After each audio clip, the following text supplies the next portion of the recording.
नमस्कार। आज से सभी नियोजित शिक्षक जो हैं हो गए हैं राजकर्मी। अब नियोजित शिक्षक जैसा शब्द इस्तेमाल करना कहीं से भी न्याय संगत नहीं होगा और कहीं से भी मुनासिब नहीं होगा। जी हाँ, जितने भी नियोजित शिक्षक हैं आज से सहायक शिक्षक हो गए और आज से वो राजकर्मी का दर्जा उनको मिल गया। हाँ, विशेष सुविधा पाने के लिए उनको सक्षमता परीक्षा देना होगा और वैसे जो सक्षमता परीक्षा नहीं देंगे तो वो जो है वो सहायक शिक्षक बने रहेंगे। आज ये जो है कम से कम 17-18 साल का संघर्ष का नहीं नतीजा है कि तमाम नियोजित शिक्षकों को इतनी बड़ी खुशखबरी मिली है। नहीं तो संघर्ष का जो रेशियो था, जो संघर्ष का जो इतिहास रहा है बिहार में, वो शायद किसी और स्टेट में इतना लंबे समय तक किसी काम के लेकर के सरकारी कर्मचारियों ने इतना लंबा संघर्ष नहीं किया है। तमाम जो पूर्व के अब नियोजित शिक्षक कहना ज़्यादा मुनासिब होगा, जो उनको मैं धन्यवाद देता हूं कि 18 साल तक लंबे और शांतिपूर्ण तरीके से जो आंदोलन किया है वह निश्चित रूप से यह किसी देश को आज़ादी करवाने में जितना संघर्ष किया उतना बिहार के तमाम पूर्व के नियोजित शिक्षकों ने किया है। तो बिहार के सभी शिक्षकों को इसके लिए हम धन्यवाद देते हैं और इन्होंने जो जोश और जज्बा, जो सहनशीलता शिक्षक ने दिखलाया है वो वाकई सलाम के काबिल है।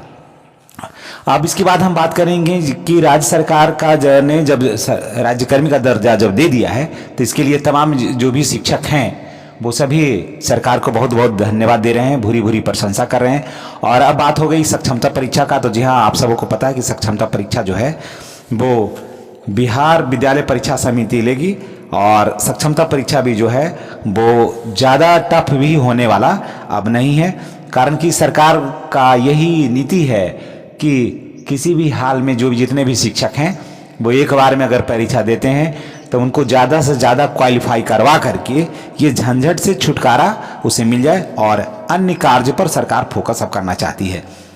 दूसरी बात है कि अब राजकर्मी का दर्जा हो जाने से नियोजित शिक्षक जो हैं वो सीनियर हो गए।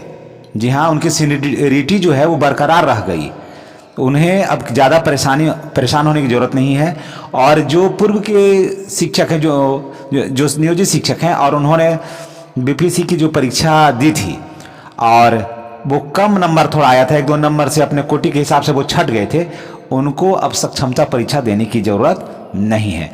दूसरी बात कि वैसे नियोजित शिक्षक भी कृपया ध्यान देंगे जो बीपीएससी का एग्ज़ाम पास कर गए है ना और अपने ही स्कूल में है तो उन्हें भी सक्षमता परीक्षा देने की ज़रूरत नहीं है।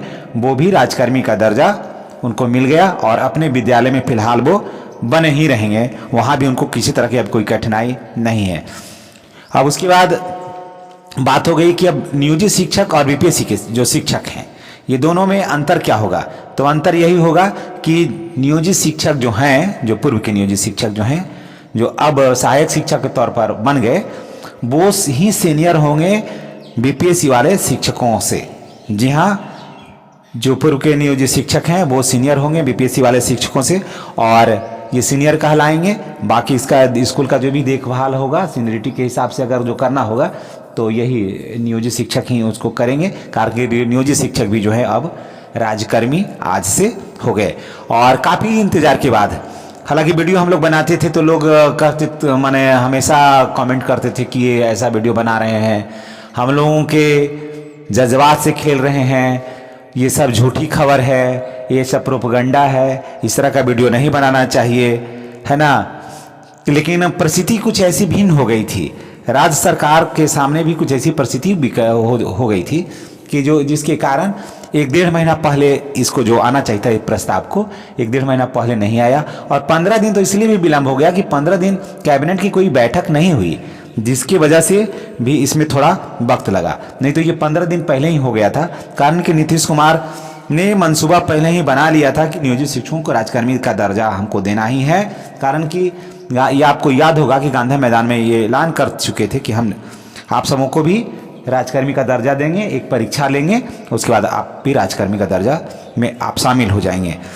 तो नीतीश कुमार का ये साफ संकेत था। कारण कि नियोजित शिक्षक जो है नीतीश कुमार की ही उपज है, नीतीश कुमार का ही जो सोच था जिसकी वजह से नियोजित शिक्षक आज विद्यालय में है और पढ़ा रहे हैं, उन्हीं का मंशा था नियोजित शिक्षकों की भर्ती का। और नीतीश कुमार नहीं चाहेंगे कि इसका लाभ कोई अन्य पार्टी है या कोई अन्य सत्ताधारी अगर कोई दल भविष्य में आए तो इसका लाभ हो।